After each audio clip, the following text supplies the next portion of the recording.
نحمده ونصلي على رسوله الكريم اما بعد فاعوذ بالله من الشيطان الرجيم بسم الله الرحمن الرحيم رب اشرح لي صدري ويسر لي امري واحلل عقدة من لساني يفقهوا قولي.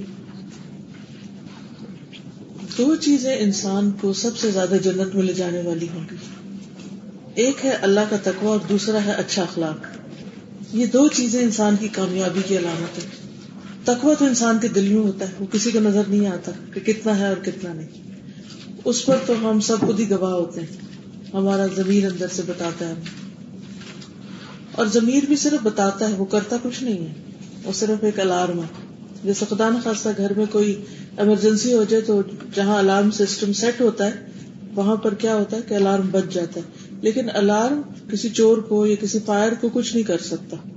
تو اسی طرح ہمارے دل کے اندر جو تقویٰ ہے یا ہمارا جو ضمیر ہے, جب ہم کوئی غلط بات کرتے ہیں یا کوئی غلط کام کرتے ہیں تو وہ ایک دم الارم بج جاتا ہے اور وہ ہمیں بتاتا ہے کہ خطرہ ہے اور ہمیں بچنے کی ضرورت ہے.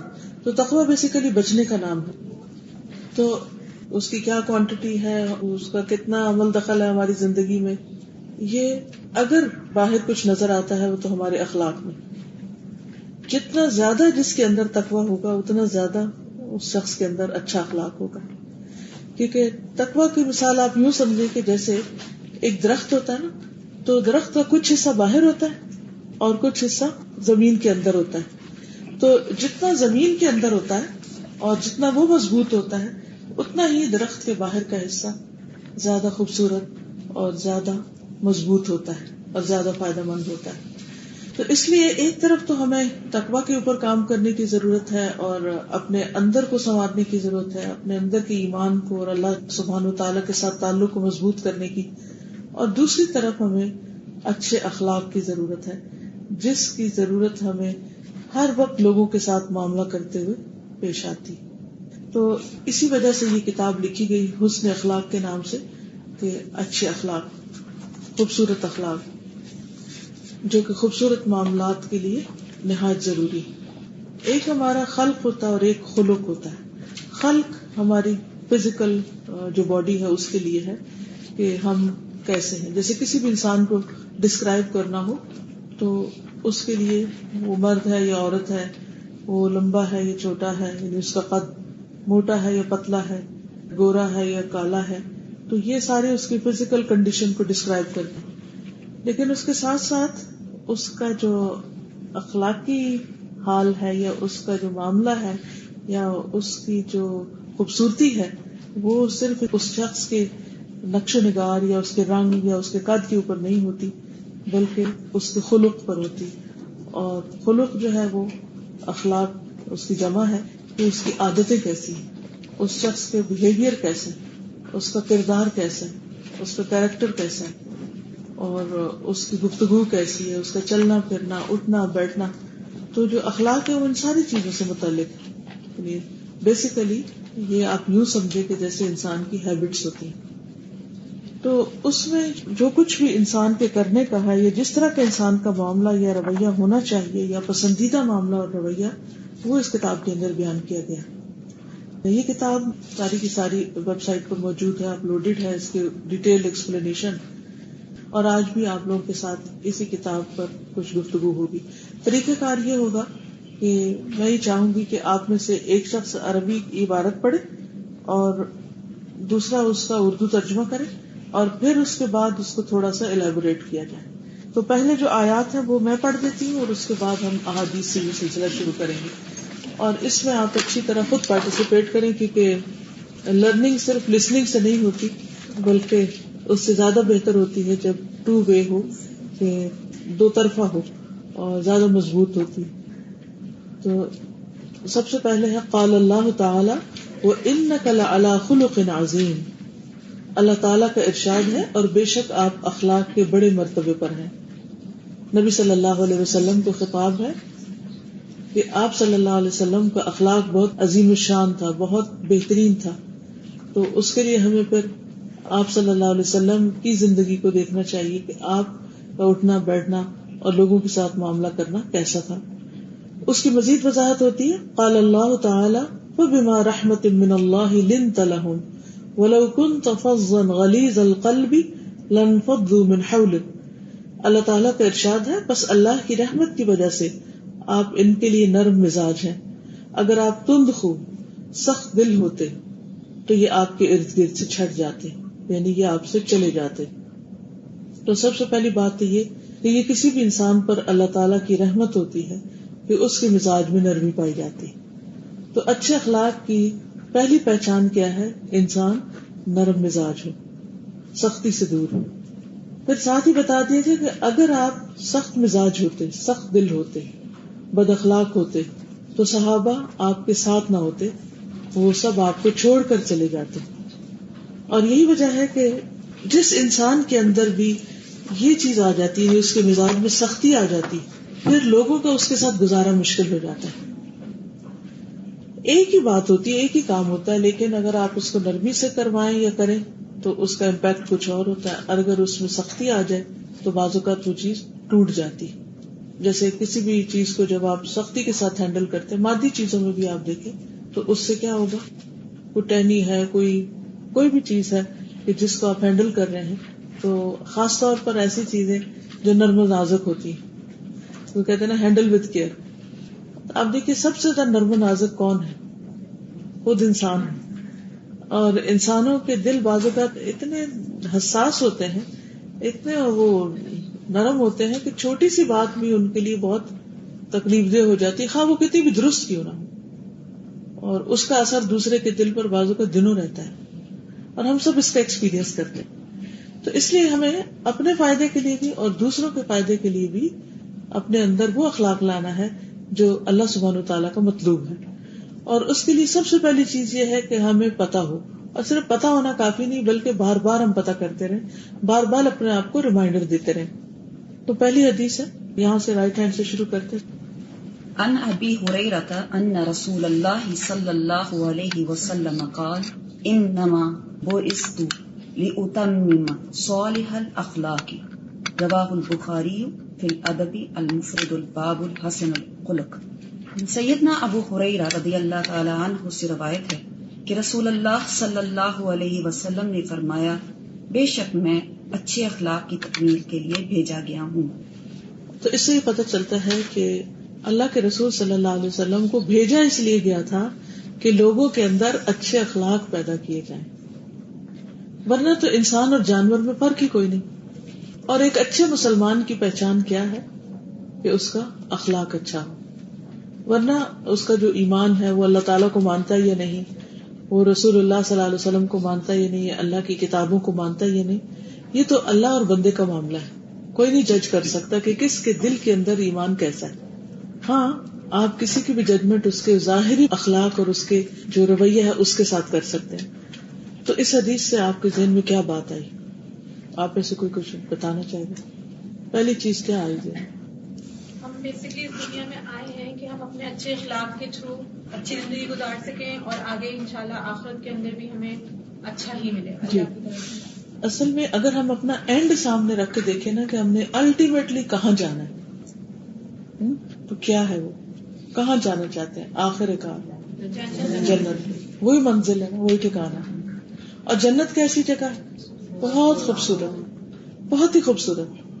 تو پھر کون اس کو ڈیزرو کرتا ہے؟ جن کے اخلاق اچھے ہیں، کیونکہ وہ پرماننٹ ریزیڈنس ہے. ٹھیک ہے نا، وہ مستقل ٹھکانا ہے ہمارا، اس کے بعد آگے کہیں نہیں جانا. اچھا دنیا میں تو کیا ہوتا ہے، آپ ایک جگہ رہے، وہاں سے تنگ ہوئے تو دوسری جگہ، مثلا کسی لڑکی کی شادی ہوتی ہے، اگر سسرال اچھے نہیں تو میاں سے لڑ جھگڑ کے یا ان سے کسی نہ کسی طرح وہ اپنا گھر الگ کر لیتی. تو کیا ہوتا ہے، وقتی طور پر مسئلہ حل ہو جاتا ہے، یا نہیں حل ہوتا تو واپس اپنے ماں باپ کے گھر چلی جاتی. ایسے ہوتا ہے نا. اچھا ماں باپ کے گھر سے کوئی جاڑ پٹک ہوتی ہے تو کہیں اور نکل جاتی، کہیں اور چلی جاتی. تو دنیا میں تو انسان اپنی جگہ چینج کر لیتا ہے، ہمسائے چینج کر لیتا ہے، رشتے داروں سے دور چلا جاتا ہے، کئی چیزیں ہوتی ہیں. لیکن آخرت میں تو پھر تبدیلی نہیں ہو سکتی. وہ تو جہاں جو گیا اس نے وہیں رہنا اور ہمیشہ رہنا. ذرا اس پہ غور کیجیے کہ کبھی وہاں سے نکلنا ہے ہی نہیں. For ever and ever and ever and ever. تو کیا خیال ہے کہ وہاں اللہ سبحانہ تعالیٰ ایسے لوگوں کو گھر دیں گے، جگہ دیں گے جو بدتمیز ہوں، بد اخلاق ہوں، دوسروں کا بھی جینا حرام کر دے؟ وہ ایسے فسادی ہوں کہ جہاں بیٹھے وہ دوسروں کی بھی نیندیں حرام کر دے؟ ایسے لوگ جنت میں جائیں گے؟ مطلب سوچنے کی بات ہے. ان کو وہاں ٹھکانہ ملے گا؟ وہ گھر ان کے لیے بنایا گیا، ایسے لوگوں کے لیے نہیں ہے. تو آپ امیجن کیا کریں کہ میں جنت کی ریزیڈنٹ ہوں، تو وہاں پر خاص قسم کے لوگوں کو جگہ ملے گی، یعنی جو وہاں جانے کے لائق ہیں، قابل ہیں، اس کے لیے سوٹیبل ہیں، وردی ہیں. تو جب کبھی کوئی ایسی حرکت ہو جائے جو اخلاق کے منافی ہے تو اپنے آپ سے خود بات کیا کریں اور کہا کریں کہ کیا یہ وہاں چلے گا، کیا اس کے ساتھ وہاں رہنا ممکن ہوگا. ظاہر ہے جو یہاں پیس لونگ ہے ان کو ہی وہاں پیس ملے گا. اور عادتیں ایسی چیز نہیں ہوتی کہ جو یک آپ کی تبدیل ہو جائے، ان کو تو وقت لگتا ہے، تو بڑی محنت لگتی ہے اور مسلسل کام کرنا پڑتا ہے. جیسے اگر کوئی شخص یہ تمنا کرے کہ وہ پتلا ہو جائے، اسمارٹ ہو جائے، کیا کرنا پڑتا ہے؟ اپنی فزیک کو خوبصورت بنانے کے لیے کتنی محنت کرنی پڑتی ہے. سب خواتین کو اس کا ایکسپیرینس، مسلسل مینٹین کرنا اس کو اور مشکل ہے. کتنا نفس کو مارنا پڑتا ہے، کتنی پسندیدہ چیزیں چھوڑنی پڑتی. اسی طرح جنت میں جانے کے لیے جو خوبصورتی ریکوائرڈ ہے، ایک طرح کا دنیا میں رہنے کے لیے جو خوبصورتی ریکوائرڈ ہے، اس کے لیے بھی انسان کو بہت کچھ محنت کرنی پڑتی ہے. اور جنت میں جانے کے لیے اور وہاں رہنے کے لیے جو خوبصورتی ریکوائرڈ ہے، اس کے لیے تو اور بھی زیادہ محنت کرنی پڑے گی. بعض اوقات کھانا چھوڑنا آسان ہو جاتا ہے، لیکن کوئی ایک بری عادت جس سے دوسروں کو تکلیف ہو وہ مشکل ہو. اس لیے اگر ہم نے ارادہ کر لیا نا نہیں بھائی جانا وہاں ہے اور وہاں جانے کی ریکوائرمنٹ ہے. اب مثلاً آپ جب ویزا لیتے ہیں تو اس کی ریکوائرمنٹس ہوتی ہے، کچھ کیا کیا ہوتی ہے؟ ڈاکیومنٹس چاہیے ہوتے ہیں، میڈیکل ٹیسٹ چاہیے. آپ کہ نہیں میں بالکل ہیلدی انسان ہوں، مجھے کسی بلڈ ٹیسٹ کی ضرورت نہیں ہے، مجھے ایکس رے کی ضرورت نہیں، کیونکہ میں آپ کو ہیلدی نہیں نظر آ رہی، مجھے کیا بیماری ہے. کیا کوئی مان لے گا آپ کے دعوے کو؟ نہیں، آپ کو اس سے گزرنا ہے. تو اسی طرح اگر کوئی یہ کہے نہیں میں تو بہت اچھا مسلمان ہوں اور میرا اخلاق تو بہت اچھا ہے، تو وقتی خول چڑھانے سے کوئی بھی آپ کو نہیں مانے گا. اللہ تعالیٰ آپ کو ٹیسٹ کریں گے. دنیا میں ہر بندے کا اخلاق ٹیسٹ ہوتا ہے، اس کا ٹیمپرامنٹ ٹیسٹ ہوتا ہے، اور پھر اس کے بعد اس کو سرٹیفکیٹ ملتا ہے کہ ہاں ٹھیک ہے، اٹس فائن، پھر اجازت ملے گی آگے جانے کی. اور جو شخص کوشش کے باوجود بھی چھوٹی موٹی کوئی چیز رہ گئی، ان کو بھی پل صراط جب پار ہو جائے گا تو قنطرہ پہ پھر روک لیا جائے گا کہ ذرا ادھر پہلے اپنے آپ کو دھلاؤ، سب کچھ صاف کرو پھر اندر جا سکتے. دنیا میں تو مسجد میں جانے کے لیے ہم وضو کر لیتے ہیں، کپڑے صاف پہن لیتے ہیں، نہا دھو لیتے ہیں، صرف فزیکل اپیرنس اپنا سارا صاف ستھرا کرتے ہیں.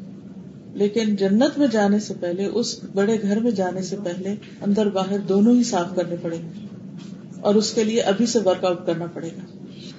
کیونکہ نبی صلی اللہ علیہ وسلم کو بھیجا اسی لیے گیا تاکہ آپ لوگوں کو بتائیں اور انسانوں میں سے ایسے لوگ تیار ہوں جو وہاں بسائے جا سکتے. سب نہیں جا سکتے وہاں. اگلی حدیث کون پڑھی؟ آپ پڑھی. عن انس بن مالک قال كان رسول الله صلی اللہ علیہ وسلم احسن الناس خلقا. سیدنا انس بن مالک رضی اللہ عنہ سے روایت ہے کہ رسول اللہ صلی اللہ علیہ وسلم لوگوں میں سب سے زیادہ اچھے اخلاق کے حامل تھے. رواہ مسلم کتاب الفضائل. تو نبی صلی اللہ علیہ وسلم نے جو تعلیم دی وہ صرف زبانی نہیں تھی بلکہ عملی تھی، پریکٹیکل. یعنی صرف لوگوں کو نہیں کہا کہ تمہارا اخلاق اچھا ہونا چاہیے، بلکہ خود اس کا نمونہ بن کے دکھایا. اور سب سے بہترین نمونہ. آپ میں سے کوئی آپ صلی اللہ علیہ وسلم کی کسی واقعے کو مینشن کر سکتا ہے اچھے اخلاق کے؟ کوئی چیز یاد کرے، کیونکہ یہ یاد رکھنا اور یہ ذہن میں باتیں آنا بہت ضروری ہے. اس کی تھوڑی ایکسرسائز کر لیتے ہیں، کیونکہ یہ آپ کو ہیلپ کرتا ہے کسی بھی خاص سچویشن میں کس طرح بہیو کرنا ہے. آپ کے اس وقت جب آپ سملر سچویشن میں آتے تو آپ کہتے ہیں کہ اگر اس وقت پروفٹ یہاں ہوتے تو وہ کیا کرتے. تو اگر آپ کو کچھ بھی یاد نہ آئے کہ پتہ نہیں کیا کرتے، تو پھر آپ کیسے اس کو فالو کر سکتے ہیں.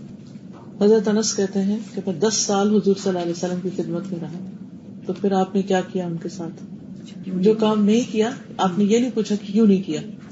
ہم میں سے کسی کا بھی حوصلہ ایسا نہیں. اسی لیے آپ احسن الناس خلقا، سب سے بہترین تھے اخلاق میں. اور کوئی واقعہ؟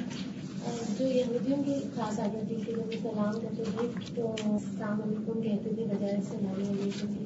تو حضور صلی اللہ علیہ وسلم جانتے تھے لیکن وہ صرف وعلیکم انہوں نے کہا. جی، حضرت عائشہ نے ایک مرتبہ سن لیا کہ انہوں نے ایسا کہا ہے تو انہیں غصہ آ گیا. تو آپ نے فرمایا عائشہ تم نے سنا نہیں میں نے کیا کہا؟ میں نے بدلہ لے لیا کہ میں نے صرف وعلیکم کہا، اس کو بھی چھوٹا کر کے صرف ون ورڈ. مجھے حضرت ابو بکر کے ساتھ جو انہوں نے کیا تھا وہ ہمیشہ ضرور یاد آتا ہے کہ جب ان کو کچھ لوگوں نے آ کے بہت برا بھلا کہا اور کہتے رہے تو آپ صلی اللہ علیہ وسلم مسکراتے رہے. جب جواب دیا تو جواب دیا تو حضور صلی اللہ علیہ وسلم اٹھ کے چل پڑے وہاں سے. تو وہ ان کے پیچھے پیچھے گیا اور پوچھا کہ جب میں ان کو کچھ نہیں کہہ رہا تھا تو آپ مسکرا رہے تھے آپ چھوڑ کے چلے گئے. تو انہوں نے کہا کہ جب تک تم کچھ نہیں کہہ رہے تھے تو فرشتے تمہاری طرف سے جواب دے رہے تھے. بالکل. تو ہمارا عام طور پر نظریہ یہ ہوتا ہے کہ اس طرح تو لوگ ہمیں چبا جائیں گے، اگر ہم اتنے نرم بن گئے تو کھا جائیں گے ہمیں. تو اس کا کیا جواب ہو سکتا ہے؟ کہیں اعراض ہوگا، کہیں صبر ہوگا، کہیں خاموشی ہوگی، اور اس کو سولوشن بھی ڈھونڈے. دیکھیے ہمیں ہر دفعہ کوئی بدتمیزی کر رہا ہے اور ہم چپ کر کے ادھر ادھر ہو جاتے، پھر سامنے پھر وہ بدتمیزی کر رہے تھے، پھر چپ کر کے ادھر ادھر. تو ہم نے اس شخص کو چھوڑ دیا کہ وہ جو چاہے کرے. یہ بھی نہیں کرنا چاہیے، اس کو برائی سے بھی روکنا ہے. یعنی ایک بعض لوگ پھر ایک ہی سائڈ پر ہو جاتے ہیں کہ ٹھیک ہے معاف کر دینا، تو ہم نے صرف اب چپ کر کے معاف ہی کر دینا اور ہر دفعہ معاف کر دینا. ٹھیک ہے ہم اپنا حق تو معاف کر دیں گے، لیکن نبی صلی اللہ علیہ وسلم نے فرمایا کہ اپنے بھائی کی مدد کرو خواہ وہ ظالم ہو یا مظلوم ہو. تو اگر ہم سمجھتے ہیں کہ وہ ظالم ہے اور وہ ہم پر ظلم کر رہا ہے تو اس صورت میں ہمیں اس کو کیسے روکنا ہے؟ پھر اپنی کالج لائف کا ایک بات یاد آ رہی کہ جب ہم کالج میں پڑھتے تھے تو جب ہم گئے تو جو سینئرس تھے اوبیسلی وہ جونیئرس کو بہت دباتے ہیں. تو انہوں نے پلان آؤٹ کیا ہوا تھا بہت کچھ اور انہوں نے اس کو روٹین بنایا ہوا تھا کہ ہر دفعہ جو ہے کچھ نہ کچھ ایسا ہو جاتا تھا. کبھی ہمارے جرنلس چھپا دیا کرتے تھے، کبھی غلط کلاسز ہمیں گائیڈ کر دیتے تھے، مس ہو جاتی تھی کلاس. تو ان میں سے ایک لیڈی تھی جو بہت زیادہ جو ہے نا آواز بھی کستی تھی، ٹینس بھی کرتی تھی. تو میں تو گھر آ کے امی سے کہتی میں نے کل سے کالج ہی نہیں جانا ہے، بس میں نے گھر میں پڑھنا ہے. مطلب میں بہت سینسیٹیو ہو کر ساری چیزیں لے لیتی. تو میری امی نے سمجھایا کہ آپ ایسے نہ کریں، ایک تو آپ ان کو چھوٹی ہیں اس سے آپ بدتمیزی نہ کریں، آپ جائیں اور آرام سے جا کر ان سے بات کریں اخلاق کے ساتھ. میری امی نے جو مجھے ایڈوائس کیا میں نے یہ کیا، ان کے لیے لنچ لیا. ان کو میں نے کہا میں آپ سے 2 منٹ بات کرنا چاہتی ہوں. میں نے کہا یہ لنچ میں نے آپ کے لیے خریدا، مجھے آپ سے صرف 5 منٹ چاہیے. مجھے پوچھنا آپ کو کوئی ایشو ہے میرے ساتھ، پرابلم ہے آپ کو، میں نے کبھی آپ کے ساتھ کوئی بدتمیزی کی ہے، کچھ تنگ کیا ہے؟ کہنے کی نہیں. میں نے کہا پھر آپ روز جب ایسے کرتی ہیں نا، دیکھیے میں ابھی کالج میں نہیں آئی ہوں، میں ایڈجسٹ نہیں کر پا رہی ہوں، صرف آپ کی وجہ سے میں بہت زیادہ اسٹریس لیتی ہوں. تو وہ ماشاءاللہ پھر ایسا ہمارا آپس میں بن گیا تھا. بالکل. ایکچولی ہمیں جب کسی کی طرف سے کوئی تکلیف پہنچتی ہے تو اس غریب سے تو ہم بات کرتے ہی نہیں، باقی سب سے کرتے ہیں.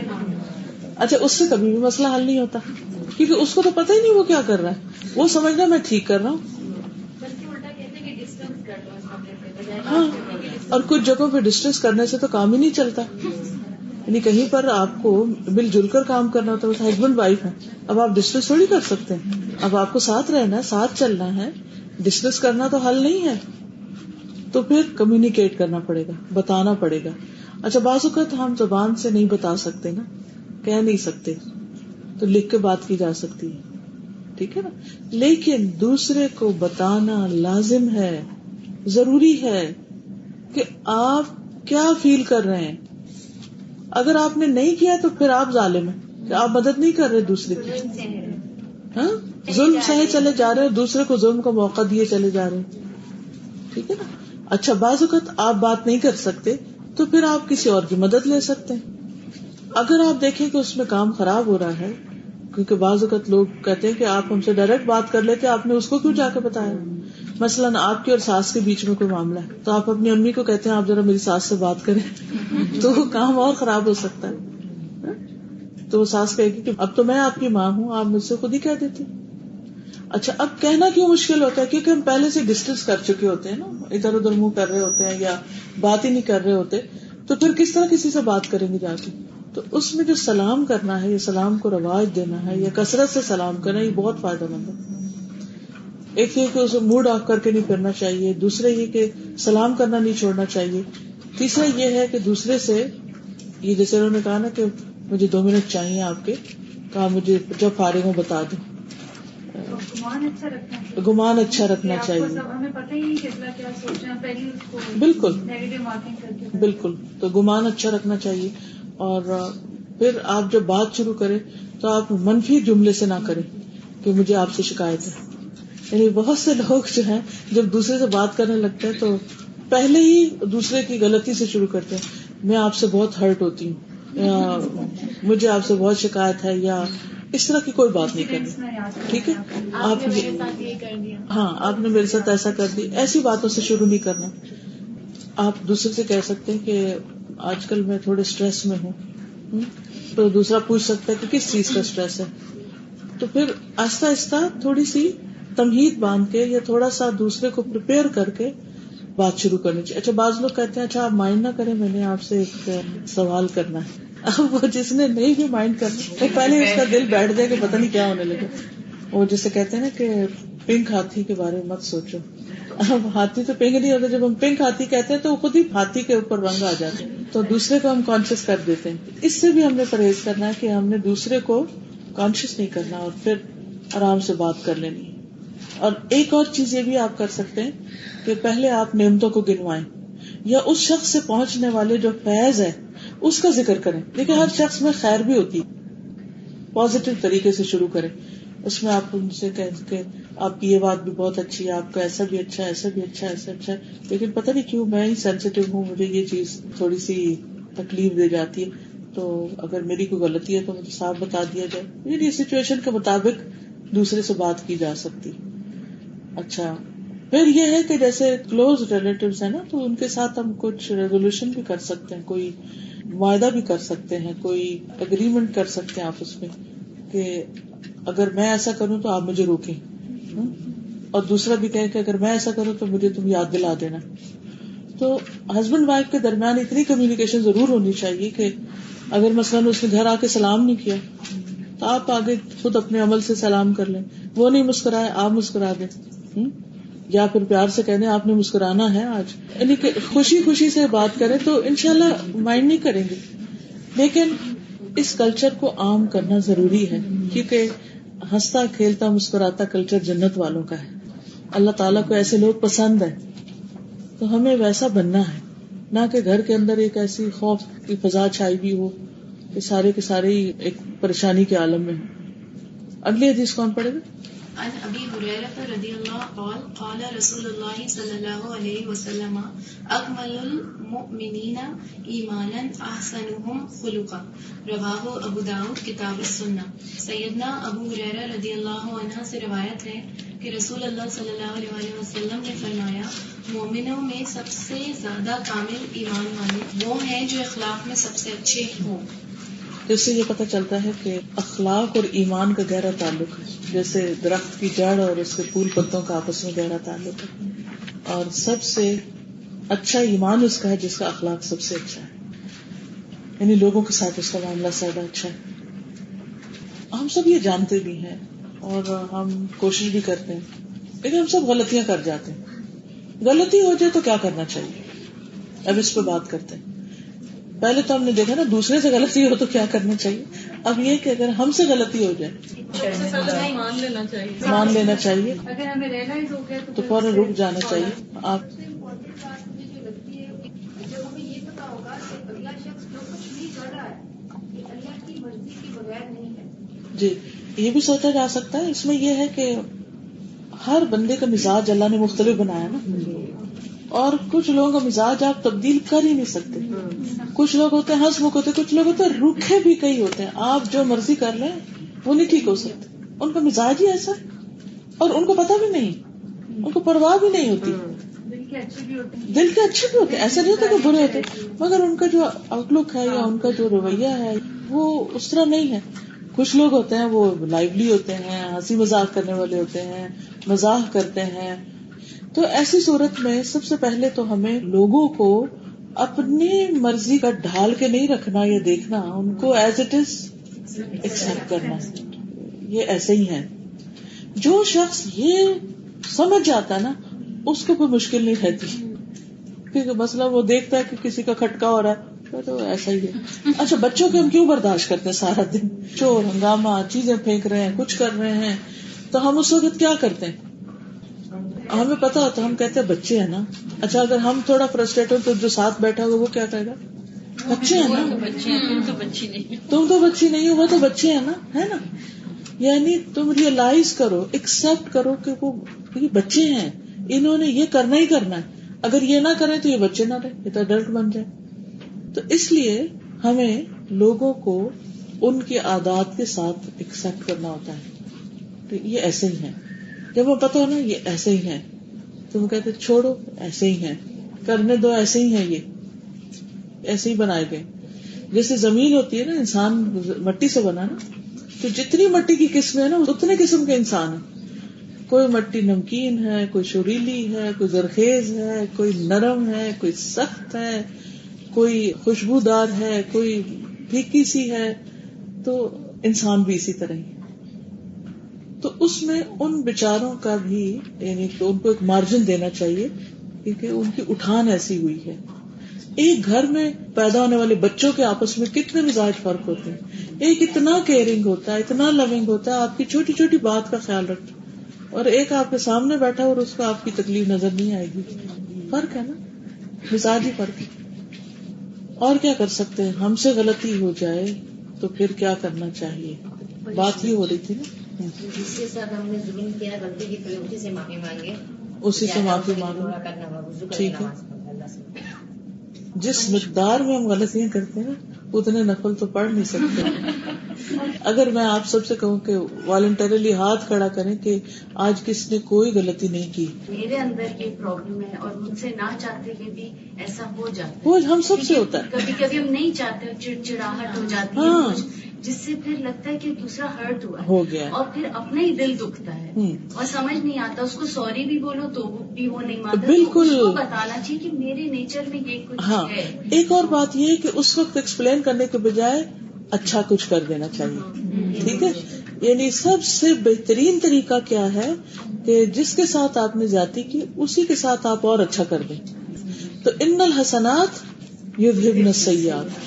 اگر ایک بات پہ آپ نے بچے کو ڈانٹا ہے یا ایک بات پہ آپ نے اس کے ساتھ کوئی کی ہے, یعنی زیادتی کر دی, ہمیں خود بھی پتا ہوتا ہے بعض وقت ہم نے بچے سے خود بھی پھر بعد میں پریشان ہوتے ہیں کہ بچے کے ساتھ زیادتی کیوں کر دی, لیکن اس وقت میں ایسے غصے میں آتے ہیں کہ ہم بھول جاتے ہیں کہ انصاف کرنا ہے یا اتنی سزا دینی جتنی اس کو ملنی چاہیے.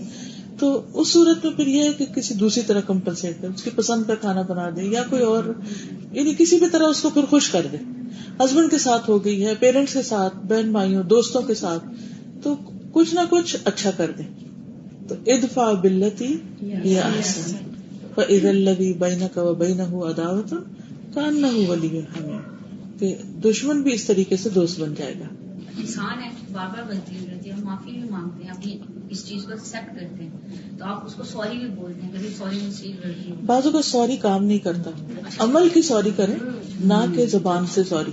دعا بھی مانگے کہ اللہ میں ہمیں ہماری غلطی دکھائے, کیونکہ ہم دوسروں کی تو بہت ہمیں نظر آتی ہیں, اپنا بہت بڑا بھی کر گزرتے مگر پتہ نہیں چلتا کہ بالکل بالکل. اور اس کا الٹیمیٹلی فائدہ کس کو ہوگا؟ خود ہمیں کو ہوگا. ہمارا ہی ایمان اچھا ہوگا, ہمارا ہی اخلاق اچھا ہوگا, اور ہمیں ہی اللہ سبحانہ وتعالیٰ کی رضامندی حاصل ہوگی. ٹھیک ہے نا. چلیے اگلی حدیث کون پڑھے گا؟ عن ابی الدرداء قال سمعت رسول اللہ صلی اللہ علیہ وسلم یقول ما من شیء یوضع فی المیزان اثقل من حسن الخلق وان صاحب حسن الخلق یبلغ به درجۃ صاحب الصوم والصلاۃ. سیدنا ابو درداء رضی اللہ عنہ سے روایت ہے کہ میں نے رسول اللہ صلی اللہ علیہ وسلم کو فرماتے ہوئے سنا, میزان میں حسن اخلاق سے زیادہ بھاری کوئی چیز نہ رکھی جائے گی, اور یقیناً حسن اخلاق والا شخص روزے دار اور نماز پڑھنے والے کا درجہ پا لیتا ہے. آخرت میں بہت بڑے درجے ہوں گے ایسے شخص کے. ہم میں سے کون ہے جو روز نفلی روزہ رکھ سکے, یا کون بہت نمازیں پڑھ سکے؟ یعنی ایک لمٹ ہی ہے نا. لیکن اگر اچھا اخلاق ہوگا تو انشاءاللہ جو بہت عبادت گزار لوگ ہیں ان کے قریب قریب پہنچ جائیں گے. کسی نے بتایا تھا کہ جب بھی کبھی غصہ آئے، خاص طور پہ جو قریبی رشتے ہیں ان کے ساتھ جب غصہ آئے تو اس وقت آپ یہ سوچیں کہ یہ اللہ سبحانہ تعالیٰ کی دی ہوئی بہت بڑی نعمت ہے اور زندگی اور موت کا کچھ پتہ نہیں ہوتا. اگر یہ آج مجھ سے دور ہو جائے یا میں ان سے دور ہو جاؤں تو پھر اس وقت کیا ہوگا. تو ایگزیکٹلی خاص طور پہ میں ہسبینڈ کو لے کے بات کروں گی کہ میں نے بہت قریب سے اسی طرح کسی کے ہسبینڈ کو دنیا سے جاتے دیکھا اور ان کی آپس میں لڑائی ہوئی بھی تھی، اور ابھی وہ لڑکے گھر سے باہر نکلے تھے کہ ان کے ہسبینڈ کی ڈیتھ ہو گئی تھی، اور قصور جو تھا وہ ان لیڈی کا تھا، اور وہ آج تک اپنے آپ کو معاف نہیں کر پائیں صرف اس وجہ سے کہ میں نے کیوں نہیں کر. کیونکہ یوزلی ہم ہسبینڈس کو ناراض کر کے کبھی اللہ نہ کرے آفس بھیجتے ہیں یا کچھ ہے تو ہم خود ہی کڑے ہوتے ہیں سارا دن. اصل میں اپنے آپ کو ہی سمجھانا پڑتا ہے کہ جب ساتھ رہنا ہے تو لڑ لڑ کے کیوں رہا جائے. اور پھر ہم پتہ جب بہت لڑائیاں ہونے لگتی ہیں نا پھر ہم دعا بھی کم کر دیتے ہیں. ہم کہتے ہیں اس نے ٹھیک وہ نہیں ہونا، اسے دعا کا فائدہ کوئی نہیں، بہت دعا مانگ لی تو اور کام خراب ہو جاتا ہے. دل تو اللہ کے ہاتھ میں، کوئی پتہ نہیں کہ آج جس شخص کے اندر دشمنی ہے کل وہی آپ سے محبت کرے، اور یہ بھی ہو سکتا ہے کہ آج جس کے اندر محبت ہے وہ کل آپ کا دشمن بن جائے. تو ہمیں نہ کسی کی محبت کو فار گرانٹیڈ لینا چاہیے اور نہ ہی کسی کی نفرت کو یہ سمجھنا چاہیے کہ بس یہ پرماننٹ ہے. ہر چیز بدل سکتی، ہر چیز پھر سکتی ہے. تو کچھ کوشش اپنی اور کچھ دعاؤں کا سہارا. انٹینشنلی کبھی ایسا ہو جاتا ہے نا کہ جیسے آپ کی کوئی فرینڈ ہے تو اگر آپ نے اپنی اس بچائی کو کچھ بھی نہیں پتا، اس کی کوئی برائی کر دی ہے، اب جو منہ سے بات نکل گئی ہے اس کو آپ انڈو تو نہیں کر سکتے. So you gave more information than you should have given. تو مجھے یہ سمجھ نہیں آتا اس کو انڈو کیسے کرو. آپ نے غیبت کر دی کسی کی، اس کی تعریف کر دیں بس. اب کسی اور موقع پر ایکچولی وہی بات ہے کہ وہ برائی ہے بھی کہ آپ اب کسی طرح چاہے تو ڈیلیٹ ہو جائے، نہیں بتانی چاہیے تھی. طرح بھی نہیں کر سکتے کہ آپ بتا دیں کہ میں تمہاری برائی کر دی. نہیں، اس سے تو اور فساد ہو جائے گا. اسی شخص کی جس کی آپ نے برائی کی اس سے دگنی تعریف کریں اب اسی شخص کے ساتھ جس کے ساتھ برائی کی ہے. اور ہر بندے کے اندر اگر کچھ خامیاں ہوتی ہیں تو خوبیاں بھی بہت ہوتی ہیں جو اصل میں ہم دیکھتے نہیں اس کی خامیوں کی وجہ سے. آپ دیکھیں نا جتنی بھی روشنی ہو لیکن اگر فضا میں گرد و غبار ہو تو ویزیبلٹی کم ہو جاتی ہے. تو تعلقات کی خرابی ہوتی ہے تو دوسرے کی خیر کو بھی اس کی ویزیبلٹی کم ہو جاتی ہے. تو اچھائیوں کو دیکھ کر پھر اس کو انڈو کر سکتے ہیں آپ. کبھی کسی کی اچھائیاں ایک دفعہ آپ نکالنے کی پریکٹس شروع کریں نا تو اس میں بھی بہت مزہ آتا ہے. اور پھر اتنی اچھی وہ ہو جاتی ہے، پھر آپ کو ہر انسان اچھا لگتا ہے اور خود اتنی اچھی فیلنگ ہوتی ہے. بالکل. اگلی حدیث کون پڑھے گا؟ عن ابی ہریرہ قال قال رسول اللہ صلی اللہ علیہ وسلم خصلتان لا تجتمعان فی منافق حسن سمت ولا فقہ فی الدین. رواہ الترمذی. سیدنا ابو ہریرہ رضی اللہ تعالی عنہ سے روایت ہے کہ رسول اکرم صلی اللہ علیہ وسلم نے فرمایا، دو خصلتیں منافق میں جمع نہیں ہو سکتی، اچھی چال چلن اور دین کی سمجھ. تو مومن اور منافق کا فرق یہاں بتا دیا گیا ہے. یہ مومن دین کی سمجھ بھی رکھتا ہے اور اس کا اخلاق بھی اچھا ہوتا ہے، اور اس کے برعکس منافق نہ اس کو دین کی سمجھ ہوتی اور نہ ہی اس کا اخلاق اچھا ہوتا ہے. جس کو دین کی صحیح سمجھ ہوگی وہی اخلاق اچھا کرنے کی فکر بھی کرے گا. چاہے ہم کتنے بھی پڑھے لکھے ہوں، ہمیں ہمیشہ ریفریشر کورسز کی ضرورت رہتی ہے. کتنی بھی دفعہ اپنی صفائی کریں، کتنی دفعہ آپ دیکھیں کہ ہر روز رات ہوتی ہے، پھر ہر روز رات کو لائٹ جلتی ہے، یا دن ہوتا ہے تو سورج نکل آتا ہے. اسی طرح دل کا بھی یہی حال ہے، وہاں بھی ہر روز روشنی کی ضرورت ہوتی. اور مختلف اینگلز کے ساتھ مختلف چیزیں پڑھتے رہنے سے، جانتے رہنے سے، ایسے حلقات میں بیٹھنے سے انسان کی دھلائی ہوتی ہے. بہرحال تھوڑی یا زیادہ ہر ایک کا اپنا اپنا ہے، لیکن اس سے فائدہ ضرور ہوتا ہے. تو یہ جیسے کتاب ہے نا چھوٹی سی، آپ یہ بھی کر سکتے ہیں کہ اپنے گھر والوں کے ساتھ ہر ہفتے بیٹھ کے ایک ایک چیپٹر اسی طرح بچوں سے بھی پڑھوائیں اور ان سے کہیں کہ وہ ایکسپلین کریں، اور پھر انہیں سے مختلف طرح کے پوچھیں کہ کس سچویشن میں کیا کرنا ہے جو گھر کے اندر پائی جاتی ہیں، اور ایک دوسرے کے مددگار ہوں. نیکسٹ حدیث کون پڑھے گی؟ عن ابی ذر قال قال لي رسول الله صلى الله عليه وسلم اتق الله حيثما كنت واتبع السيئة الحسنة تمحوها وخالق الناس بخلق حسن. سیدنا ابو ذر رضی اللہ عنہ سے روایت ہے کہ رسول اللہ صلی اللہ علیہ وسلم نے مجھ سے فرمایا، تم جہاں کہیں بھی ہو اللہ سے ڈرو اور برائی کے پیچھے نیکی کرو تو نیکی برائی کو مٹا دے گی، اور لوگوں کے ساتھ اچھے اخلاق سے پیش آؤ۔ رواہ ترمذی کتاب البر والصلہ۔ کتاب البر والصلہ۔ جزاک اللہ خیرا۔ تو اس سے 3 باتیں پتہ چلتی ہیں اس حدیث سے۔ سب سے پہلے تو اتق اللہ، اللہ سے ڈرو، حیث ما کنت، جہاں بھی ہو، دنیا کے کسی بھی حصے میں۔ دوسرے وَأَتْبِعِ السَّيِّئَةَ الْحَسَنَةَ تَمْحُهَا، برائی ہو جائے تو نیکی سے مٹا دو، اس کے پیچھے نیکی کر لو، وہ اس کو مٹا دے گی۔ منہ سے کوئی بات نکل گئی تو پھر ذکر کثرت سے کر لو، کسی انسان کو کچھ کہہ دیا تو اس کے ساتھ اچھا سلوک کر لو تو وہ ختم ہو جائے گا۔ اور تیسرا ہے وَخَالِقِ النَّاسَ بِخُلُقٍ حَسَنٍ، لوگوں کے ساتھ اچھے اخلاق سے پیش آؤ۔ تو گویا اللہ کا تقویٰ ہوتا ہے جو انسان کے اندر اچھا اخلاق لاتا ہے، اور اچھے اخلاق کے لیے ضروری ہے کہ انسان برائی کے بعد نیکی کرتا رہے، یعنی نیکیوں کی طرف دوڑتا رہے، نیکیوں کی طرف رغبت رکھے۔ ایسا شخص جو غلطی کرنے کے بعد نیکی کی طرف آتا ہے، اس کا کیا درجہ اور مقام ہے؟ اچھا، صحابہ کی زندگی سے کوئی مثال لائیں گے کہ جس میں ان سے کبھی کوئی غلطی ہوئی ہو تو پھر انہوں نے کیا کیا؟ یعنی صحابہ سے جب کوئی غلطی ہوئی تو انہوں نے کیا کیا، ان کا طرز عمل کیسا تھا؟ غلطیاں تو ان سے بھی ہوئی، انسان تھے نا، تو جو بھی انسان ہوتا ہے اس سے بھول چوک ہوتی ہے، اس سے غلطی ہو جاتی ہے۔ کوئی واقعہ یاد کریں۔ جی ہاں، جب حضرت عائشہ کے اوپر الزام لگا تو حضرت ابوبکر صدیق رضی اللہ تعالیٰ نے کہا میں تو اب مستہ کو، الزام لگانے والے کو وظیفہ نہیں دوں گا۔ تو کیا ہوا، جب آیت پڑھی انہوں نے تو یہ تو نہیں کہا اچھا میں سوچوں گا، میں ذرا گھر مشورہ کر لوں اپنی بیوی سے، ادھر ہی کھڑے کہا کہ اللہ تعالیٰ ہم چاہتے ہیں کہ آپ ہمیں معاف کر دیں۔ میں نے معاف کیا۔ اتنی جلدی کوئی کسی کو معاف کر سکتا؟ کچھ چھوٹی بات نہیں تھی۔ ایک اور واقعہ ہے نا عورت کا کہ جو صلی اللہ علیہ وسلم کے پاس خود اپنا جرم لے کے آئی تھی اور جی ہاں، اس کو ٹائم دیتے گئے، اور بالکل ایک اور عورت جو خود اپنا جرم لے کر آئی حضور صلی اللہ علیہ وسلم کے پاس اور کہا کہ مجھے صاف کر دیجیے، مجھے پاک کر دیجیے۔ ایک صحابی بھی تھے، ٹھیک ہے۔ اس کے علاوہ وہ لوگ جو غزوہ میں ساتھ نہیں گئے تھے، جی ہاں، ابو لبابہ اور ان کے ساتھی، انہوں نے کیا کیا تھا؟ انہوں نے اپنے آپ کو مسجد نبوی کے ایک ستون کے ساتھ باندھ دیا تھا، and it was a public place. اپنے آپ کو خود سزا دے رہے تھے وہاں، کہ آؤ لوگوں دیکھو، 5 وقت کی نماز میں دیکھو مجھے، میں غلطی کرنے والا ہوں۔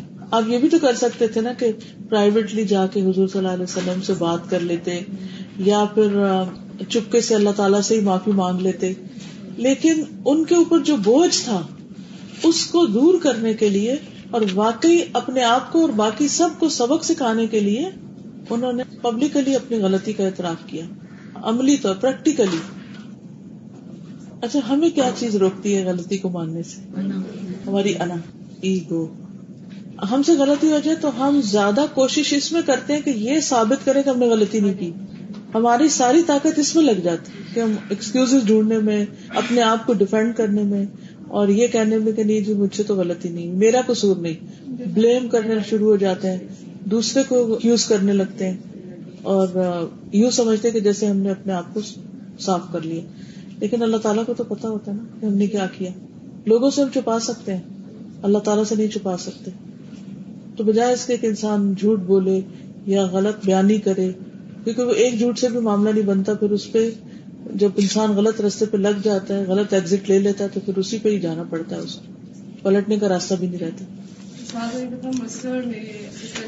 دونوں سے کچھ غلطی ہو گئی تھی، میرے ساس سسر ان لوگوں کو پتا چل گیا، تو اب ہم لوگ جیسے سب بیٹھے تھے آمنے سامنے اس طرح، تو میں نے ان کو کہا کہ مجھ سے غلطی ہو گئی اور انشاءاللہ میں، تو اس سے جو ہے نا ایک دم سے آپ کو ایسا لگتا ہے کہ ریلیشن شپ نا بالکل کلیئر ہو جاتی ہے بس، اور وہ پچھلی سب بات وہ بھی بھول گئے اور میں بھی بھول گئی۔ لیکن جیسے وہ دوسری تھی نا، وہ couldn't accept، وہ ہوتا ہے نا کہ بندہ کہتے ہیں اس کی وجہ سے ہوا، اس کی وجہ سے ہوا، لیکن دین آئی فیلٹ کہ اٹ از بیٹر کہ وہ تھوڑا سا ہمت چاہیے ہوتی ہے، لیکن ایک دفعہ وہ کر گزرے نا تو یقین کریں کہ انسان اس بندھن سے آزاد ہو جاتا ہے، بالکل فری ہو جاتا ہے، کیونکہ ہم غلطی کرتے ہی کرتے ہیں۔ اگر ہم یہ مان لینا کہ اگر غلطی ہوگی تو کیا ہوا، ہم انسان ہیں نا، بس مان لیں تو بات ختم۔ اور توبہ کی شرط کیا ہے؟ پہلے ماننا پڑے گا. اگر ہم کہیں کہ نہیں آئی واز رائٹ, پھر تو توبہ بھی نہیں قبول. بھی تو اکڑ گیا تھا نا اپنی بات پہ. بالکل. تو اپنی بات پہ اکڑنا جو ہے وہ اور بھی زیادہ ہو رہا ہے. عذر گناہ بدتر از گناہ, تو گناہ کا عذر پیش کرتے رہنا گناہ کرنے سے بھی بدتر ہے. الرفق نرمی. قال اللہ تعالی واخفض جناحک لمن اتبعک من المؤمنین. اللہ تعالیٰ کا ارشاد ہے, اور اہل ایمان میں سے جو تمہاری پیروی اختیار کریں ان کے لیے اپنا بازو جھکا دو. یعنی ایک لیڈر کو کیسا ہونا چاہیے؟ جیسے ماں گھر میں بچوں کی لیڈر ہے نا, ایک ٹیچر جو ہے وہ اسٹوڈینٹس کے لیے ایک لیڈر ہے. اسی طرح کہیں پر بھی آپ کو کوئی ذمہ داری جیسے دی جاتی ہے, کوئی فنکشن ارینج کرنا, چاہے گھر میں کوئی کام ملا ہے یا باہر کہیں جاب کر رہے ہیں, کہیں بھی, تو اصول کیا ہے؟ نبی صلی اللہ علیہ وسلم جو سب سے زیادہ معزز انسان ہیں ان کو حکم دیا جا رہا ہے کہ اہل ایمان میں سے جو آپ کے فالوورز ہیں ان کے ساتھ آپ ہمبل رہیں, جھک کے معاملہ کریں, اپنے کندھے جھکائے رکھیں, یعنی اکڑنا نہیں بلکہ نرمی کا معاملہ کرنا. جب ہماری ذمہ داری ملتی ہے ہم اس کو اتنا اپنے اوپر حاوی کر لیتے ہیں اور ہم سمجھتے ہیں ہمیں ہی سب اختیار ہے, چاہے بچے ہوں چاہے گھر ہو. ہمیں غصہ بھی جلدی چڑھتا ہے پھر ہر بات پر, اور ہم سمجھتے ہیں کہ کنٹرول ہمارے اندر. کیونکہ جب بھی انسان کو دوسرے کے اوپر ایک اتھارٹی ملتی ہے نا, چاہے سرونٹس میں سے بھی آپ کسی ایک کو دوسرے کو ذمہ دار بنا دیں تو آپ دیکھیں گے کہ وہ رویہ ہی بدل جاتا ہے نا. مانیٹر جو بننا ہے نا, وہ اس وقت ہمبل رہنا بہت مشکل کام ہے. تو یہاں پر کیا حکم دیا جا رہا ہے کہ آپ مومنوں کے لیے ہمبل رہیے, ان پہ نرمی برتتے رہیے, ان کے ساتھ نرمی برتتے رہیے. قال اللہ تعالی اذلۃ علی المؤمنین اعزۃ علی الکافرین. مومنوں پر نرم اور کفار پر سخت ہے, یعنی باہم ایک دوسرے کے لیے رحماء بینہم, یعنی مومنوں کی صفت بیان کی گئی, آپس میں ایک دوسرے کے ساتھ بہت اچھے. اب حدیث کون پڑھے گا؟ جی آپ پڑھیے. عائشہ انہا قالت قال رسول اللہ صلی اللہ علیہ وسلم اذا اراد اللہ عز وجل بأہل بیت خیرا ادخل علیہم الرفق. رواہ احمد. سیدہ عائشہ رضی اللہ عنہا سے روایت ہے کہ رسول اللہ صلی اللہ علیہ وسلم نے فرمایا جب اللہ تعالیٰ کسی خاندان کے ساتھ بھلائی کا ارادہ کرتے ہیں تو ان میں نرمی ڈال دیتے ہیں. یعنی وہ ایک دوسرے کے لیے نرم ہو جاتے ہیں. کس کس چیز میں نرمی؟ رویے میں, بات چیت میں, معاملے میں, اور خصوصاً اگر کوئی بیمار ہو جائے یا کوئی کمزور ہے گھر میں یا کوئی اور تکلیف ہے اس کو, دل کی نرمی. اچھا, اس سے گھر کی بھلائی کیسے ہوتی ہے؟ نرمی سے گھر میں بھلائی کیسے ہوتی ہے؟ یعنی جب اللہ تعالیٰ کسی گھر والوں کے ساتھ بھلائی کا ارادہ کرتے ہیں تو نرمی ڈال دیتے ہیں, یعنی کہ اس خاندان کا پھر کیا حال ہوتا ہے؟ ایک دوسرے کے خیر خواہ ہو جاتے ہیں, ایک دوسرے کے وفادار ہوتے ہیں, ایک دوسرے کا خیال رکھتے ہیں. اس کا کیا فائدہ ہوتا ہے پھر؟ ایسے لوگ پھر سوسائٹی میں بھی اچھا کردار دیتے ہیں. اوکے, سوسائٹی بھی اچھی ہو جاتی. اور کیا خاندان کی بات ہو رہی ہے, ایک قوت ہو جاتے ہیں, زیادہ بہتر کام کر سکتے ہیں. اور جب اس گھر میں کسی کو کوئی غم ہو کوئی سکھ ہو تو ہر ایک پہنچ جائے غم ہوگا تو وہ ان کی ہیلپ کریں گے, اور اگر کوئی خوشی بھی ہوگی تو وہ تو خیر ہی خیر اس سے. یعنی سب لوگ فارورڈ کرتے ہیں نا ان لوگوں کی طرف, یہ ہمارا کام کریں گے. یعنی نیکیوں کے مواقع ان کو زیادہ ملتے ہیں, لوگوں کی خدمت کے مواقع زیادہ مل جاتے ہیں. باہر کی جو نیگیٹیوٹی ہے اس کا افیکٹ بھی کم ہوتا ہے. جیسے نبی صلی اللہ علیہ وسلم غار ہرا سے آئے تھے تو حضرت خدیجہ ان کے لیے کتنی ویلکمنگ تھی اور کتنا ان کو سپورٹ کیا, حالانکہ وہ ایک خاتون تھی. تو اس سے کتنی خیر پھوٹی پر آگے. اگر آج کی کوئی بیوی ہوتی تو کیسے پیش آتی کہ ویسے تم اتنے دن گھر سے غائب رہتے ہو, آج ایک اور مسئلہ لے کے آئے, مجھے تو اس گھر میں کوئی سکون ہی نہیں ہے, ہر روز یہاں ایک نیا ایشو, میں تو تنگ آ گئی ہوں اس سے, میں جا رہی ہوں اپنے کزن کے گھر. وہ نبی صلی اللہ علیہ وسلم کو لے کر گئی, ان کو تسلی دی, ان کو کمفرٹ کیا. اچھا, بعض مائیں ہوتی ہیں بچے کو چوٹ لگ گئی اور ڈانٹنا شروع, اگلی پچھلی نصیحتیں کرنے لگتی ہیں, 100 دفعہ سمجھایا یہاں نہیں چڑھا کرو. وہ نصیحت کا وقت نہیں ہوتا, اس وقت مرم پٹی کرنا ہوتی, اور اسی مرم پٹی میں ہی اگلا شرمندہ ہو جائے گا کہ میری غلطی تھی, پھر شاید باز بھی آ جائے. ایک تو میرے بیٹے کے نمبر کا ہے تو مجھے آ کے کہتا ہے, رزلٹ پکڑا ہوا تھا, کہتے ہیں میں پہلے آپ سے ایک بات کرنا چاہتا ہوں کہ انسان اپنی غلطیوں سے بہت سیکھتا ہے. I have learned my lesson, اور آپ نے مجھے اب کہنا کچھ نہیں. تو یہ ہے کہ واقعی جس کو چوٹ لگی ہوتی ہے اس نے سبق سیکھا ہوتا ہے، لیکن ہم سوچتے ہیں ہم ذرا سکھائیں اب. بچے کو آپ ڈانٹے ہو کریں گے، بچے میں بھی ایگو، کیونکہ وہ انسیکیور ہوتے ہیں پہلے ہم اور کر دیتے ہیں. تو اگر جتنا سافٹلی ڈیل کریں گے اگلی دفعہ مجھے لگتا ہے اور ہی اچھا کرے گا، اس احساس ہی اس کو. بالکل. اچھا زیادہ سے زیادہ آپ نے کرنا نا تو اس سے کوشچن کریں کہ تم خود سوچو ایسا کیوں ہوا، اس کی ریزنز لکھو 1 2 3 4 5 اور نیکسٹ ٹائم وہ چیزیں نکال دو اپنی لائف سے. اور دین تو اچھی ہوتی ہے لیکن دنیا میں بھی اسٹینڈنگ اچھی ہوتی ہے. یس اگر ایک بھائی اسٹرانگ ہو اور اپنے ویک بھائی کا ہاتھ پکڑ ہے تو برادری والے خاندان والے بھی ویک بھائی کو بھی اتنی امپورٹنس دیتے ہیں. یس کیونکہ خاندان کے اندر کوئی اسٹرانگ ہوتا ہے، کوئی ویک ہوتا ہے، کوئی مالدار ہوتا ہے، کوئی غریب ہوتا ہے، کوئی کچھ، تو پھر وہ جب ایک دوسرے کا خیال رکھتے ہیں، ایک دوسرے کی کیئر کرتے ہیں تو وہ محبتیں بڑھتی ہیں. ورنہ کیا ہوتا ہے کہ جو ویک ہوتا ہے اس کے دل میں ہمیشہ نفرت رہتی ہے اس کے خلاف جو اسٹرانگ ہے، چاہے فائنینشلی ہو یا کسی بھی طرح. اور پھر یہ ہے کہ جب سب کو ساتھ لے کے چلتے ہیں تو ان کے بھی غم تکلیفیں اور ان سے آگے جو متعلق ہوتے ہیں بیوی بچے باقی لوگ، ان سب کو بھی ایک ڈھارس ملتی ہے، ان کی بھی دعائیں ملتی ہیں. تو ایک محبت کا ماحول ہوتا ہے. دینی معاملات میں بھی سپورٹ ملتی ہے. آپ دیکھیے کہ گھر سے باہر مردوں کے لیے کتنے سٹریس ہوتے ہیں. ہم چونکہ باہر نکلے نہیں، مارکیٹ میں گئے نہیں، تو ہمیں تو اتنا اندازہ بھی نہیں ہوتا. اچھا وہ وہاں سے سٹریس لے کے مرد آتے ہیں تو گھر میں اور سٹریس پڑے ہوتے ہیں، شکایتوں کے انبار ہوتے ہیں. تو نتیجہ کیا ہوتا ہے کہ ماحول خراب ہوتا ہے. نرمی کی وجہ سے دین پر عمل کرنا بھی آسان ہوتا ہے، کیونکہ سختی کسی بھی چیز میں تو اس کو بدنما بنا دیتی، تو ریجیڈیٹی نہیں ٹھیک ہوتی. نیکسٹ حدیث کون پڑھے گا؟ عن ابي الدرداء عن النبي صلى الله عليه وسلم قال من أوتي حظه من الرزق فقد أوتي حظه من الخير ومن حرم حظه من الرزق فقد حرم حظه من الخير. رواه الترمذي کتاب البر والصلة. سیدنا ابو درداء رضی اللہ عنہ سے روایت ہے کہ نبی کریم صلی اللہ علیہ وسلم نے فرمایا اسے نرمی میں سے حصہ دیا گیا تو بے شک اسے خیر میں سے حصہ ملا، اور جو نرمی کے حصے سے محروم کر دیا گیا تو بے شک وہ خیر سے محروم رہا. یعنی صرف یہ نہیں ہے کہ نرمی جو ہے وہ خاندان کو فائدہ دیتی ہے، بلکہ انسان کا اپنا نصیب کم یا زیادہ ہو جاتا ہے. یعنی خیر کا بہت بڑا حصہ نرمی کے ساتھ آتا ہے. ایک چیز جو انسان کو ملنے والی ہوتی ہے تو انسان کے بعض اوقات اپنے گناہ کی وجہ سے، سختی کی وجہ سے، بے وجہ ناراضگی کی وجہ سے کیا ہوتا ہے کہ وہ اس سے محروم ہو جاتا ہے. کرو مہربانی تو محل زمین پر خدا مہربان ہوگا عرش بری پر. یہ تو ایک مانا و اصول ہے، جب بھی آپ کسی سے مہربانی کریں گے تو اللہ سبحانہ و تعالیٰ آپ پر مہربان ہوگا. مجھے کل پرسوں کسی نے ایک واقعہ اپنا لکھ کر بھیجا، بہت ہی انسپائرنگ لیٹر تھا. انہوں نے لکھا کہ میں ایک دفعہ ٹی وی دیکھ رہی تھی تو جنید جمشید کا مجھے انٹرویو میں سن رہی تھی، تو کسی نے ان سے پوچھا کہ آپ دین کے راستے کی طرف کیسے آ گئے ہیں.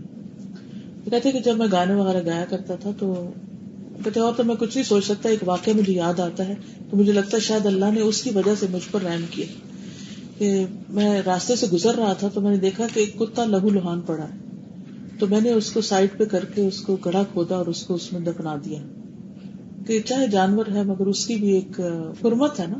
تو اس سے میرے دل کو بڑا ہی ایک اطمینان ہوا. تو یہ کام کیوں کیا تھا؟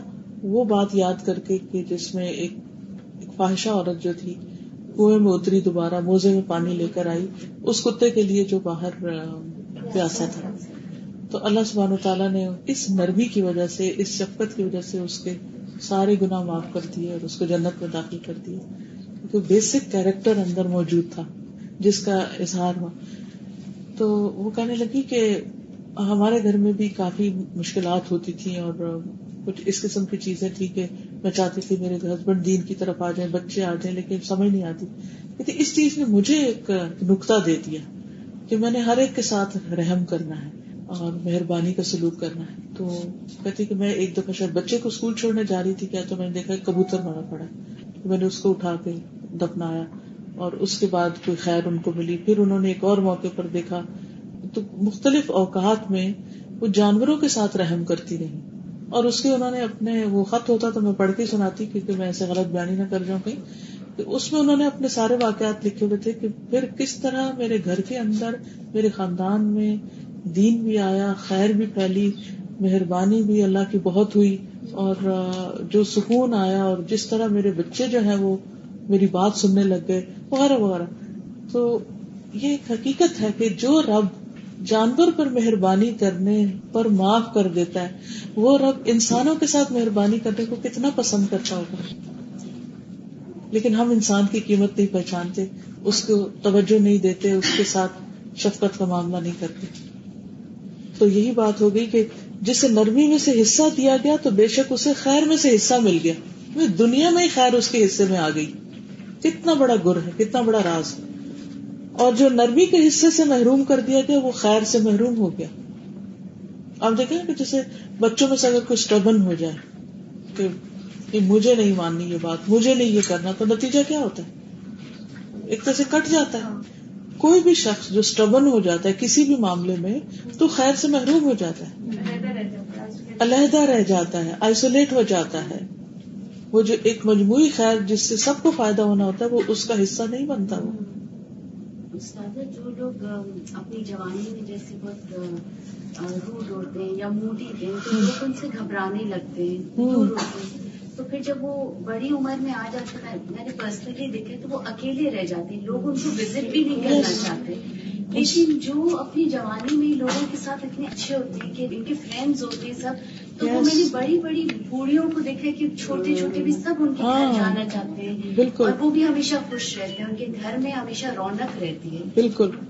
اور چھوٹے بچے ان سے دوستی کر لیتے ہیں اور سارے خوش رہتے ہیں, ورنہ انسان تنہا رہ جاتا. جی آج کل جیسے بچوں کی جب شادیاں ہوتی ہیں نا تو زیادہ تر ان میں کانسیپٹ یہ ہوتا ہے کہ اگر لڑکے کو گھر والوں سے الگ کر دیں گے تو we'll have a better life.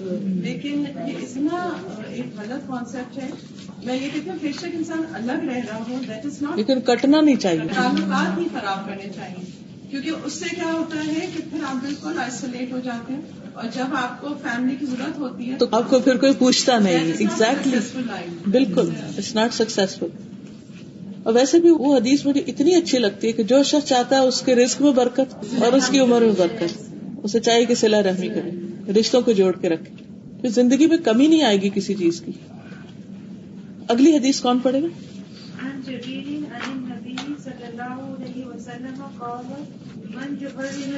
یحرم الرفق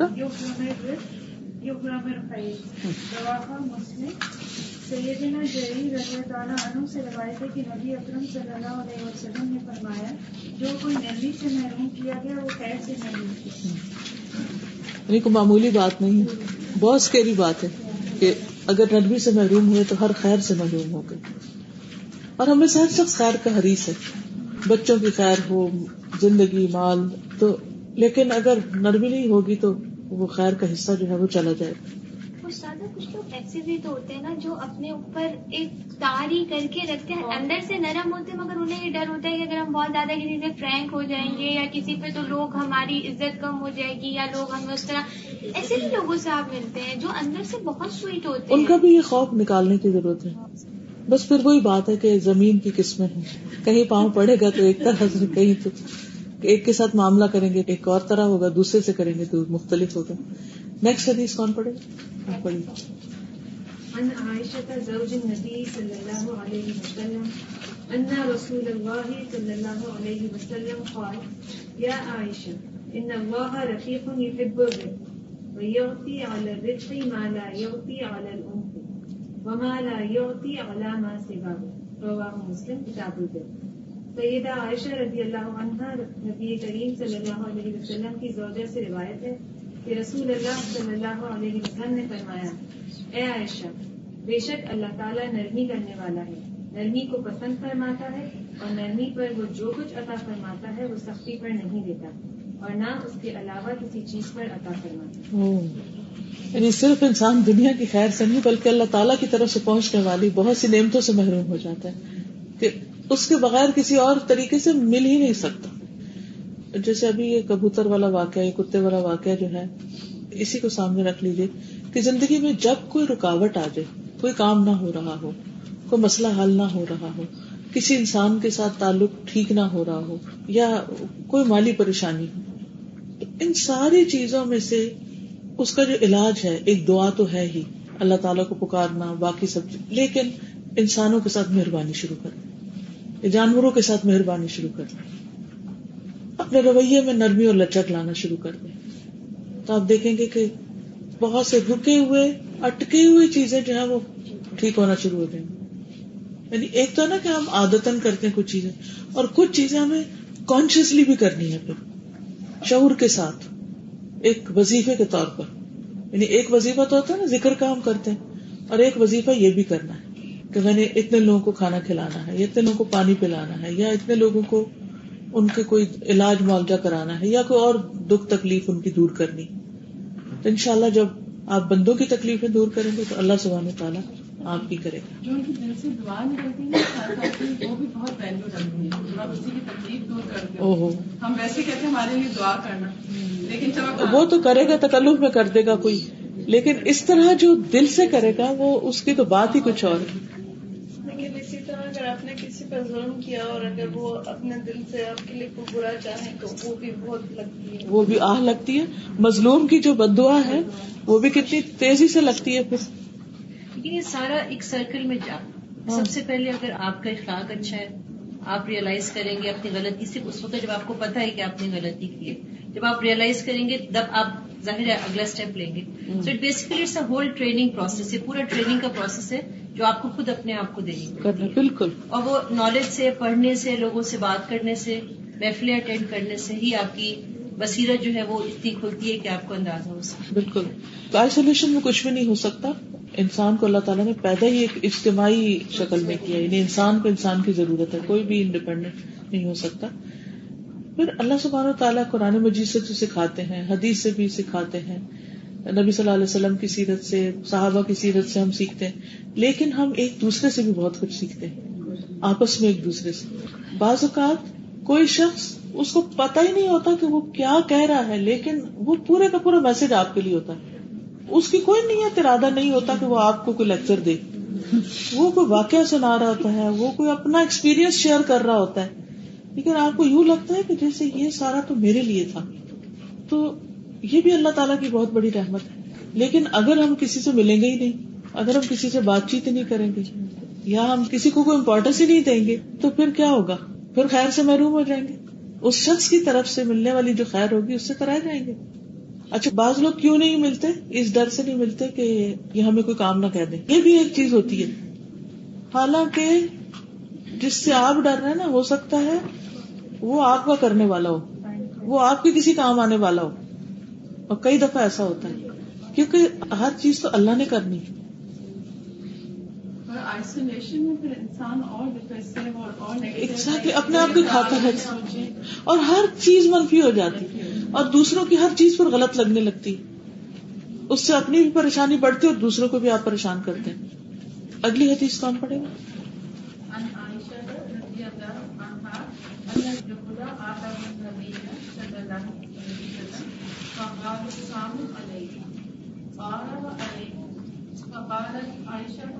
السلام علیکم ولعنکم اللہ وغضب علیکم فقال صلی اللہ علیہ وسلم مهلا یا عائشہ علیک بالرفق وإیاک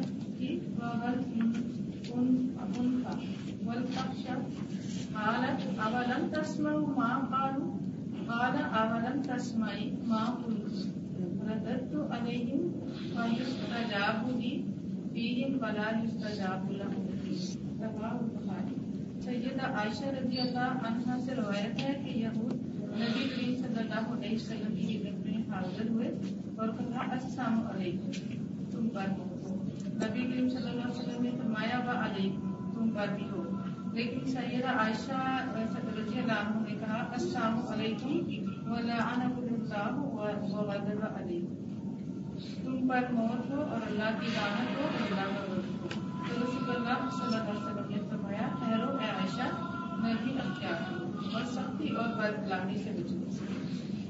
انہوں نے جواب دیا کہ آپ نے نہیں سنا جو انہوں نے کہا. نبی کریم صلی اللہ علیہ وسلم نے فرمایا کیا تم نے نہیں سنا جو میں نے کہا؟